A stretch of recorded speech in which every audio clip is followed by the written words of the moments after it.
Gensch, for those of you who were in Monaco last year, is one of the representatives of the young generation, and of course your topic and your subject, customer relationship management, is also one of the newer ones. But more important in this context, of course, is that Professor Gensch is also the chief analyst, the founder and the CEO of Business Intelligence Group, again, one of the partners that has a standout there. You have actually, together with probably quite a number of people in this room, founded something, and here we come to the Center of Excellence that Brian just mentioned, a social media excellent circle. And within that circle, you develop ideas, see where people are setting benchmarks in a positive way, and you forget about the negative ways. And of course, ladies and gentlemen, when you look at social media, an analysis of McKinsey recently talked about Germany, and I know Germany in some ways is behind usage and application, but they said only 70% of the big companies in Germany are really seeing social media as important, and only 10% of them actually think they are creating economic success by using social media. How to do it and how to make a success of it, Professor Peter Gensch, and he can also need a clap and a sound and a proper walk up to stage. Yeah, thanks, Connie, for the introduction. I guess it's going to be a tough job following Brian. So what I would like to do in the upcoming 30 minutes is to focus on how companies can incorporate social media in order to unleash the real value of social media. Because at the end of the day, it's about how can I increase sales? How can I increase customer satisfaction? So finally, we have to answer the question, how can social media contribute to the bottom line? In order to do that, I will come up with some best practices, and I would like to start with a really short introduction, then diving into the practices. Then I would like to introduce a process model that helps companies to develop social media capabilities in a very systematic way. And finally, I would like to sum it up and give you a short outlook. Okay, so let's get started. I would like to introduce the corporate social media management loop. Sounds quite complicated. It's pretty simple, to be honest. So it all begins with listening and monitoring to keep track on what's going on. Are there any mentions? Are they positive, negative? So it's a kind of data collection. It's a kind of data gathering. Once we analyze, or once we have the data, we have to analyze the data.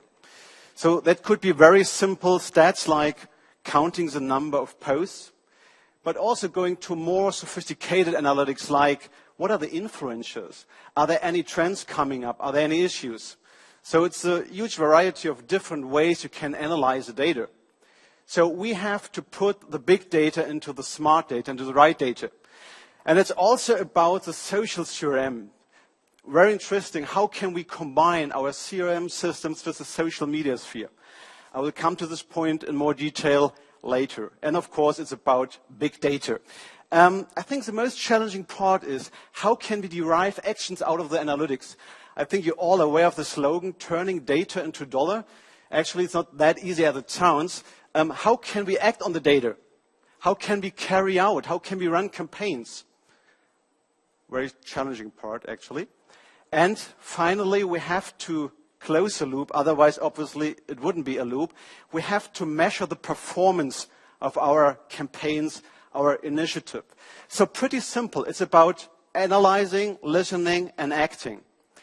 And even though that the knowledge that is derived out of social media, it's not limited to social media. You can also use it for different channels. You can use the insights for the call center guys, you can use it for email campaigns and so on. And even though that this loop implies a very structured, a very straightforward approach, social media is a terrific experimental environment where you can test campaigns, test and learn. So in the field of web controlling and performance marketing, it's common practice to do some A/B testing. I think you all know that. Why shouldn't we apply that idea to the social media sphere? So social media is an excellent test environment. Social media is another channel to approach a customer. And the most important thing, I guess, social media is a valuable source to profile your customer. And we heard it already, it's about the social graph. And I would like to do a little contest with you all guys. A couple of weeks ago, I was in New York at the Social Media Summit. And everything was about gamification and incentivation. So what drives really engagement? And today I would like to figure out whether it's working or not. So I have a small contest. You can win a terrific research study on social CRM, so it's definitely worth spending and attending. So there's a profile. Who of you guys know who is behind this profile? So it's a person born 1948, grew up in England, married in the second time, 2 children, successful in business, wealthy, spent their winter holidays in the Alps, like dogs. Anybody has an idea who could this be? Wow, Prince Charles. Congratulations, you got it. But there's another chance, guys, don't worry, I have another person.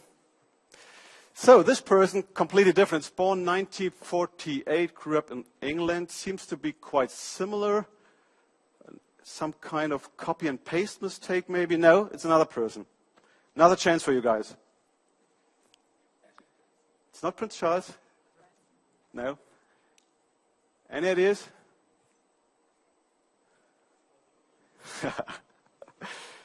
So we have Prince Charles and we have Ozzy Osbourne.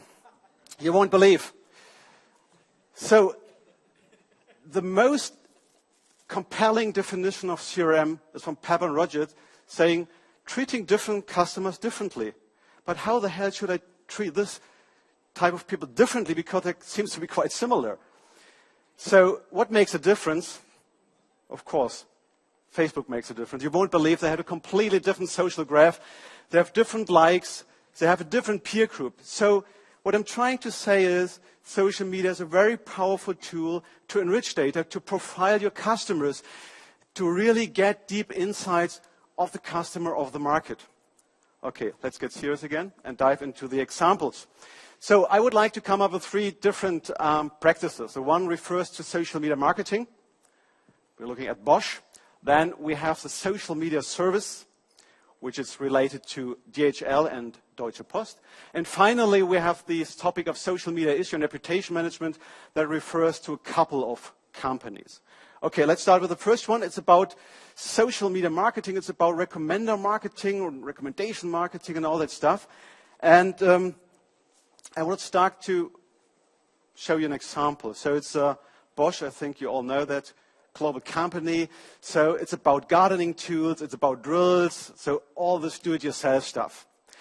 And I think we are all very much aware of the fact that the decision-making process, the buying-making process, is very much influenced by social media, right? So these are engaged, empowered customers focus on earned content rather on paid content and brand content.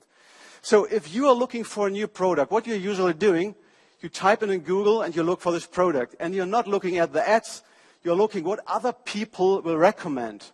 So I think it's quite clear the crowd will give you some recommendations. And I think we all know that. And we all know that it's quite important to be recommended. But even the fact that we all know that this is important, the number of stars on Amazon, for example, the reviews, we all know that. Only few companies really take advantage of these marketing approach. And one of those companies is Bosch. And I know that's really tough stuff. Don't worry, it's not that complicated as it looks in the first glance. When it comes to social media monitoring, it's often about what is the share of buzz, what is the tonality. We also have the cloud score. But I think it does make sense to come up with these new artificial fancy currencies. We have well-established currencies in the marketing field. For example, the Net Promoter Score. I think most of you know the Net Promoter Score. It's the most widely known and accepted measurement for customer satisfaction, loyalty, and also churn, because you're not looking only at your promoters, you're also looking at your distractors. So they indicate you some likelihood of churn.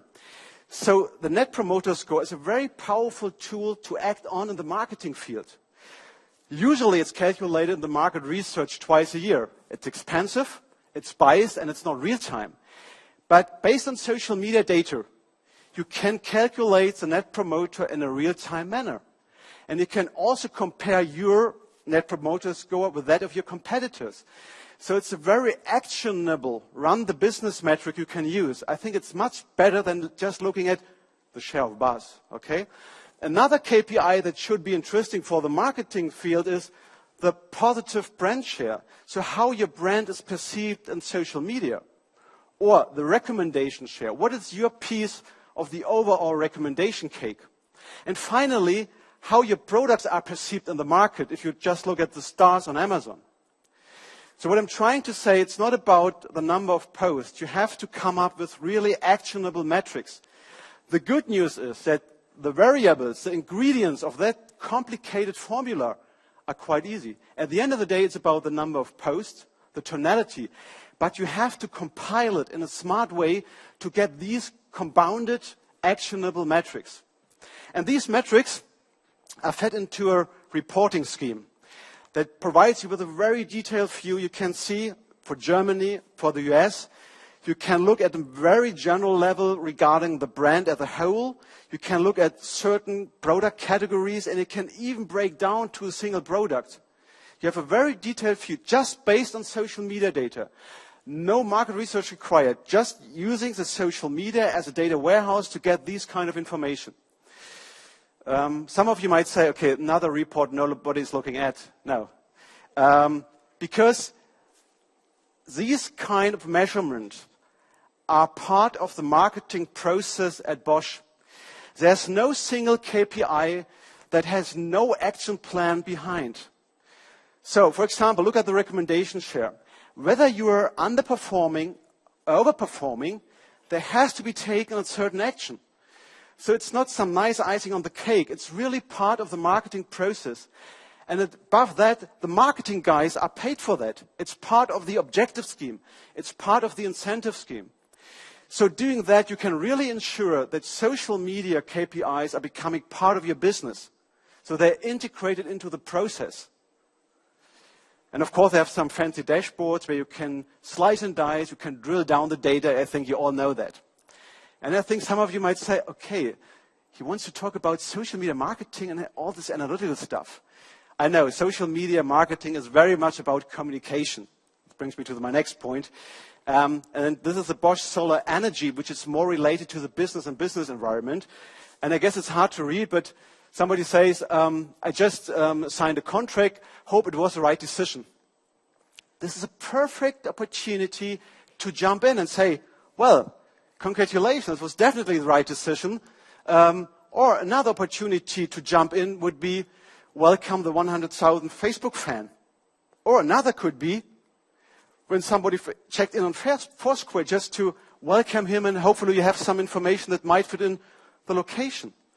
What Dell usually does is when they have a new product, and usually they have a lot of users that give recommendations and appreciate that product, then they say, thanks for your excitement. Or simply saying, thank you for becoming a fan. So I think social media marketing is much more than having a piece of information, trying to repackage it and then spread it across the new channels like Google+, Twitter, and Facebook. It's more about how can we engage in a very personal way with the audience. For example, in this way. The question is, do we need intelligence behind? Because this is more or less a communication process. Yes. Why? For example, at Dell, you have 25,000 conversations a day. So it's nearly impossible to keep track on what's going on. So you need intelligence behind that helps you to say, this could be a window for communication. This could be an event you should jump in. And if you have 10 channels on Facebook, you have 5 channels on Twitter, you have 10 channels on Google+, whatever, it's really hard to keep track on what's going on. So you need intelligence that provides you with information that might be useful for the communication process. So that brings me to the next point. So Karl-Heinz mentioned marketing is the new service, right? We could also do it the other way around. Perhaps services in the marketing. So I think we have to discuss this in more detail. So it's about social service. And I would like to refer to the example of DHL, Deutsche Post. And here you see a slide outlining the corporate social media management approach at DHL. So they have basically three pillars. We have the governance layer, we have the intelligence layer, and we have the engagement layer. And again, it's all about to listen, to act, to analyze. And now I would like to focus on the engagement level in the field of social service. They started off, usually companies doing that with this kind of social media monitoring, trying to keep track of what's going on. Are there any issues? What is a peak? What's beyond? And all that stuff. Interestingly enough, it turned out that there are also a lot of questions nobody was answering. For example, what the hell should I use a certain service? Why is that expensive? Can you explain the privacy in terms and conditions and whatever? But nobody was answering, actually. So the idea was, okay, let's capture the inquiries, let's capture the complaints, and just route them to the social media agent that he can directly engage with him. And you will see it in the next slide. It's similar to an Outlook email inbox, you know, but not emails are coming in, so posts are coming in, tweets are coming in. And the agent also get a lot of additional information. Is it an influencer? What is the tonality? What is the relevance of the source the post is coming from? And the agent can immediately decide whether to engage or not. In this case, unfortunately, it wasn't good news. There was an influencer that is going to cancel the service. And the agent directly jumps in and say, oh, what a pity. Why are you trying, or why are you not interested in our product? Why won't you cancel? So they encourage the audience to engage, to enter a conversation. The feedback of this was really terrific. You can look at Facebook, you can look at Twitter, because nobody expected from a large company like DHL and Deutsche Post that they could react that quickly, that smart. From my point of view, in 2 or 3 years, that becomes a commodity. Nobody gets excited when you answer a post on Facebook or Twitter. Usually nobody gets excited if you call in a call center and somebody pick up the call. So the phone. So I think it's changing. When it comes to service, it also comes to complaints, right? And also some shitstorms are happening, of course. And there's one, it's similar to the American Brakes guitar. I think you all know that shitstorm. It's quite similar at DHL. There was a deliverer which actually treated the packages not that nicely and threw it in the van. Unfortunately, a customer saw that, made a video and put it on YouTube. You might imagine that some viral effects occurred, and I will provide you with the post. So I work for DHL, and but it's not. But it's your job as a customer to make sure your box is adequately packed. DHL delivers thousands of packages at each warehouse daily. So we are not going to pamper each box like a small baby and sing lullabies. We simply deliver the shit on time. I think the deliverer should go through the communication guidelines once again. And Brian, you mentioned some co-creation and open innovation. Maybe you can use it. It's a new marketing slogan for DHL. I think it's quite compelling. Simply deliver the shit on time. But once again, things happen, so you have to be aware of that. And yeah, definitely you need some kind of social media guidelines. So let's come back to the serious intelligence side. Of course, we can measure everything. Of course, there are huge varieties of different KPIs, but don't worry. I just want to focus on the main important KPIs we use in the field of customer service. What can you do in the social sphere? You can count the number of inquiries coming in. You can also report the number of inquiries answered, hopefully. The same to the complaints. So quite clear, this is very much related to customer service. But each complaint is also an opportunity for sales. So number of leads generated out of answered inquiries. The same to the complaints, so it also refers to sales. And you know, Google is capturing everything. Maybe you type in Google DHL and you will find a complaint under the top 5 results on the first page.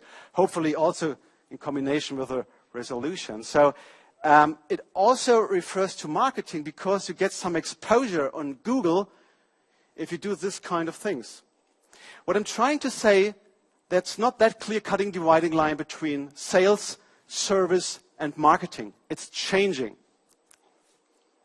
And finally, and unfortunately, most of the social media projects began with a shitstorm. Companies are concerned about flash mobs, shitstorms, and all that stuff. I'm not talking about shitstorms in a very detailed way. What I'm trying to say is, how can we manage a shitstorm? How can we prevent a shitstorm? Are there any KPIs that help us to incorporate shitstorm management into the organization? And I think you all know that there are a huge variety of different shitstorms. It all begins with the kryptonite example, then American breaks guitar, the Nestle case, and so on. I don't want to dive in that detail. By the way, if you think of the term shitstorm, it's actually a nasty one, isn't it? So, okay. But we did some research on the field of shitstorm analysis. And this is usually the curve you have. So usually a shitstorm begins in the long tail. A blogger puts a video on its blog, for example. And then you have that tipping point. Do you know the tipping point? This is that magic moment when a post crosses a certain threshold and begins to spread across the internet like a wildfire. Usually, Twitter and Facebook accelerate these phenomena. And then you have the spillover effects to the online press and also to the traditional press. Most of the research which is done in this field are some kind of ex-post analysis. So they try to explain what's happened in the past, but that's not very helpful. Because in the beginning, you have some room for action. Once a shitstorm is going on, the room for action is decreasing. So it's important to get some information, some early warning systems, in order to prevent a potential shitstorm. And so what we did is we looked at the different shitstorms and put it in a framework. So we looked at all the shitstorms, trying to find out patterns. And we put it in that measurement framework. So you see the number of storm days, the number of peak days, and so on. And then we applied some data mining technique in order to find out, are there any patterns that reveal an early warning indicator? And that's good news. We could derive an early warning indicator. Of course, it goes only to a certain point. With a certain likelihood, you can predict this peak is most likely to become a shitstorm or not. So it's very important to manage a shitstorm that you get this information at a very early stage, right? Okay, this is the intelligence layer, providing powerful, actionable insights. Once again, we also need the governance layer. So we have a process behind. So you can see this is an issue management process, how to handle a shitstorm. For example, a post is coming in, crossing a certain threshold. Okay, then we need that kind of 4I principle, who is in charge of, who has to react in some way.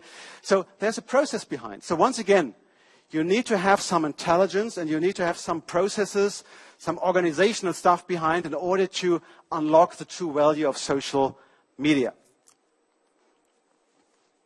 So there are many more best practices in the field of social media marketing, of course, but I guess we will run out of time. So I think now the question comes up, how can we tie up all these loose ends? How can we put it in a comprehensive framework and not just looking at distinctive initiatives like running a campaign on Facebook? And the good news is that there is a process model we developed. And now I would like to introduce that kind of process model that helps you to develop social media in a very, very structured way. It's a kind of a joint development. So a lot of companies join these development and give you some background information. This is a social media excellence forum, which I set up 2 years ago. And you see a lot of companies are joining. And it's not technology driven. It's not vendor driven. The trigger point was quite simple. On the one side, you have these blinking lights. That's an energetic, dynamic social media. On the other hand, you have these well-established, structured, large companies. And the question is, how can we bridge the gap between the social media and the governance structure? And sometimes I got the impression that social media is emerging much faster than the ability of companies to adopt to that development. So that was the basic idea of our Social Media Excellence Forum, to come up with solutions. How can we manage the digital transformation process? So it's not some theoretical stuff. It really comes out of these companies. Okay. And the good news, you can all check this model. It's free available, so I will just guide you through that model, and maybe it's interesting for you. So we have 6 building blocks. I guess it's hard to read. It's about strategy. It's about organization. It's about execution. It's about monitoring. It's about analytics. And it's about interaction. So we have these 3 building blocks. And of course, we have different level of maturity. It starts with Explorer. So Explorer means this is quite a hands-on approach. Then the question is, how can we come to the next level of maturity, the optimizer? The next question would be, how can we enter the next phase of the social media maturity model? That would be the enabler. And the finishing touch, that's a champion. That's when social media becomes really critical for your business. So the good news is if you move from the left to the right side, you can realize true business value. The flip side of the coin, you also have to have the budget beyond. In the beginning, it's much more tactical. Then it's becoming more and more strategic. You usually start reactive, going to active, going to be interactive, and hopefully to be adaptive in real time. This model also helps you to integrate the internal and external perspective, how to combine the internal, external perspective to get this kind of integrated business. And as I told at the beginning, it's also about how can social media contribute to the bottom line. So at the end of the day, it's how can we make money with that. So this is a process model that helps you to develop and establish social media in your organization in a very structured way. So, and if you have some time, I would ask you to go through a questionnaire, which is available in English, which is available in German.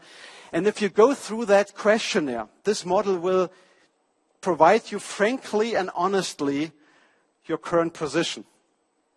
And this is an excellent starting point to see what is the room for improvement, what are the windows of opportunity. So maybe you're a beginner in the field of strategy, but you're also an optimizer in another field. So it's quite a good starting point to develop such a social media strategy. And I think the most interesting part of that is you can compare your performance, your assessment, with that of your competitors. So what you could do is, of the y-axis, you see the different level of maturity. Okay, that comes out of the questionnaire. Maybe you're just an explorer. And then you can also measure the pressure of social media, the opportunity of social media for your business. This can be done by social media monitoring. And then we have to answer the question whether this is balanced or not. So where's your industry? Utility, retail, insurance, automotive, computer. The question is, for example, if you are a company in a quite traditional industry, so that's not much pressure. So I think then it doesn't make sense to have a high level of maturity, right? So it should be balanced. So once again, I think it's a good starting point to figure out what is your current position compared to that of your competitors. Finally, my last slide. You will find a very detailed summary in the handout later.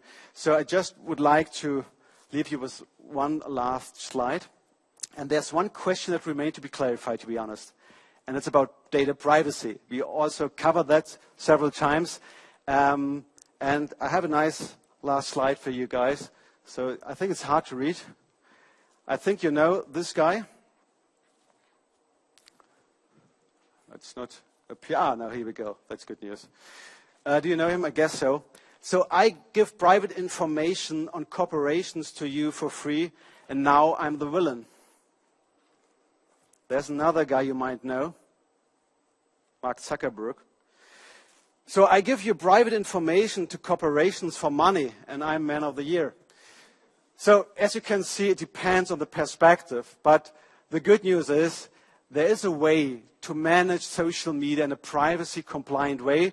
And we will have a talk tomorrow of Ralf Kreutz, and he will exactly address the problem of data issues and data privacy in the field of social media management. But the good news, there is a solution. Don't worry. Thank you very much for your attention. So I would be happy to answer any of your questions right now, but I'm not sure if you're whether more hungry for lunch or more hungry for knowledge, so it's up to you. Thank you. Thank you very much.